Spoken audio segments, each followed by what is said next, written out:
In 1994, President Howard W. En Hunt 1994, Howard W. Hunter a invité tous les membres de l'Église à faire du temple le grand symbole de notre appartenance à l'Église. Plus tard cette année-là, la construction du temple de Bountiful, de l'Utah, aux États-Unis, s'est achevée. Comme beaucoup, nous étions impatients d'emmener nos jeunes enfants aux visites guidées précédant la consécration. Nous avons travaillé diligemment à les préparer à entrer dans le temple et avons prié avec ferveur pour qu'ils aient une expérience spirituelle afin que le temple devienne important pour eux. Tandis que nous avancions avec révérence dans le temple, j'admirais la magnifique architecture, les finitions élégantes, les lumières brillant à travers les hautes fenêtres et beaucoup de tableaux inspirants. Chaque détail de ce bâtiment sacré était vraiment raffiné. En entrant dans la salle céleste, je me suis soudain rendu compte que Ben, notre plus jeune fils, 6 ans, se cramponnait à ma jambe. Il avait l'air nerveux, peut-être même un peu troublé. « Qu'est-ce qui ne va pas, fiston ?» lui ai-je murmuré. Il a répondu « Papa, qu'est-ce qui se passe ici? Je n'ai jamais rien senti de pareil. » Me rendant compte que c'était sans doute la première fois que notre jeune fils ressentait l'influence du Saint-Esprit avec autant de force, je me suis agenouillé à côté de lui. Pendant que d'autres visiteurs nous contournaient, Ben et moi, côte à côte, avons passé plusieurs minutes à en apprendre plus sur le Saint-Esprit. J'étais émerveillé de la facilité avec laquelle nous arrivions à parler de ces sentiments sacrés. En parlant, il devenait clair que c'était surtout ce qu'avait ressenti Ben, plus que ce qu'il avait vu qui l'inspirait. Moins la beauté physique autour de nous que le murmure doux et léger de l'Esprit de Dieu en son cœur. Je lui ai parlé de ce que j'avais appris par expérience personnelle, tandis que son émerveillement d'enfant réveillait en moi une profonde reconnaissance pour le don ineffable de Dieu qu'est le don du Saint-Esprit. Qui est le Saint-Esprit? Le Saint-Esprit est le troisième membre de la divinité et en tant que tel, comme Dieu le Père et Jésus-Christ, il connaît nos pensées et les intentions de notre cœur. Le Saint-Esprit nous aime et veut que nous soyons heureux. Comme il connaît les difficultés que nous rencontrerons, il peut nous guider et nous apprendre tout ce que nous devons faire pour retourner vivre avec notre Père Céleste. Contrairement à notre Père Céleste et à Jésus-Christ, qui ont un corps glorifié de chair et d'os, le Saint-Esprit est un personnage d'esprit qui communique à notre esprit des sentiments et des impressions. En tant qu'être d'esprit, il a la responsabilité unique d'être un instrument par lequel on reçoit la révélation personnelle. Dans les Écritures, le Saint-Esprit est souvent appelé l'Esprit Saint, l'Esprit de Dieu, le Saint-Esprit de promesse ou simplement l'Esprit. Le Saint-Esprit agit en unité parfaite avec notre Père Céleste et avec Jésus-Christ. Il remplit plusieurs rôles importants et a des responsabilités distinctes. Le but premier du Saint-Esprit est de témoigner de Dieu, le Père, et de son Fils, Jésus-Christ, et de nous enseigner la vérité de toutes choses. Un témoignage sûr venant du Saint-Esprit a bien plus de crédibilité que celui de n'importe quelle autre source.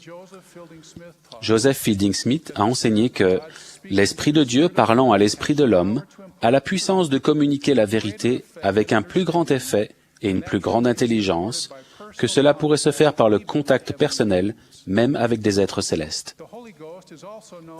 On connaît aussi le Saint-Esprit sous le nom de consolateur.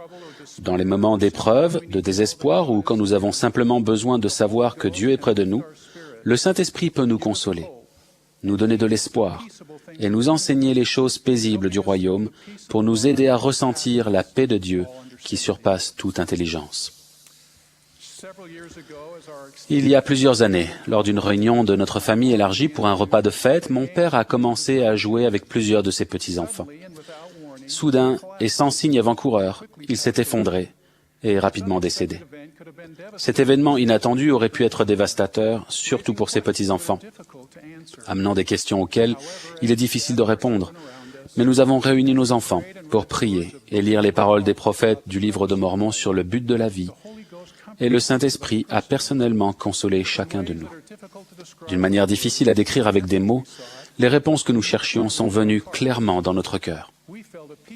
Ce jour-là, nous avons ressenti une paix qui surpassait notre compréhension. Pourtant, le témoignage émanant du Saint-Esprit était sûr, indéniable et vrai. Le Saint-Esprit est un instructeur et un révélateur. Quand nous étudions les vérités de l'Évangile et quand nous méditons et prions à leur sujet, Le Saint-Esprit éclaire notre esprit et vivifie notre compréhension. La vérité est alors écrite de manière indélébile dans notre âme et peut amener un grand changement dans notre cœur.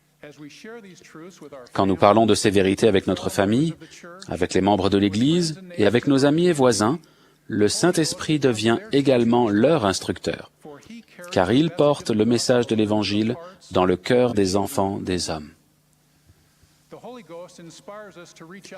Le Saint-Esprit nous inspire à rendre service aux autres.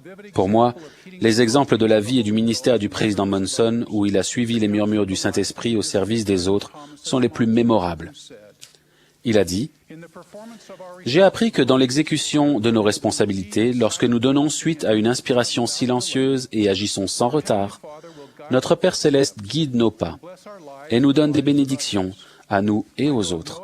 Je ne connais pas de plus belle expérience ni de sentiment plus doux que de m'apercevoir, après avoir donné suite à une inspiration, que le Seigneur a répondu à la prière de quelqu'un d'autre par mon intermédiaire. » Fin de citation. Je ne vous parlerai que d'une seule expérience émouvante. Quand le président Monson était évêque, il a appris que Mary Watson, membre de sa paroisse, était hospitalisée. Quand il est allé la voir, on lui a dit qu'elle se trouvait dans une grande chambre avec d'autres patients. En s'approchant de Sir Watson, il a remarqué que la patiente du lit voisin avait rapidement recouvert sa tête d'un drap. À la fin de sa visite, le président Monson a donné une bénédiction de la prêtrise à Sir Watson. Il lui a dit au revoir en lui serrant la main et s'apprêtait à partir. C'est alors qu'une chose simple mais surprenante s'est produite. Je cite maintenant le récit que le président Monson a fait de cette expérience. « Je n'arrivais pas à la quitter, dit-il. C'était comme si une main invisible était posée sur mon épaule, et j'ai entendu en mon âme ces paroles. « Va vers le lit d'à côté, où la petite dame a recouvert son visage quand tu es entré. » C'est ce que j'ai fait. Je me suis approché du lit de l'autre patiente, j'ai gentiment touché son épaule et délicatement j'ai retiré le drap qui recouvrait son visage. Tenez-vous bien, elle était elle aussi membre de ma paroisse. Je ne savais pas qu'elle était hospitalisée. Elle s'appelait Kathleen McKee. Quand nos regards se sont croisés, elle s'est éclamée à travers ses larmes. « Mon évêque, quand vous avez passé cette porte, j'ai senti que vous étiez venu me voir et me bénir en réponse à mes prières.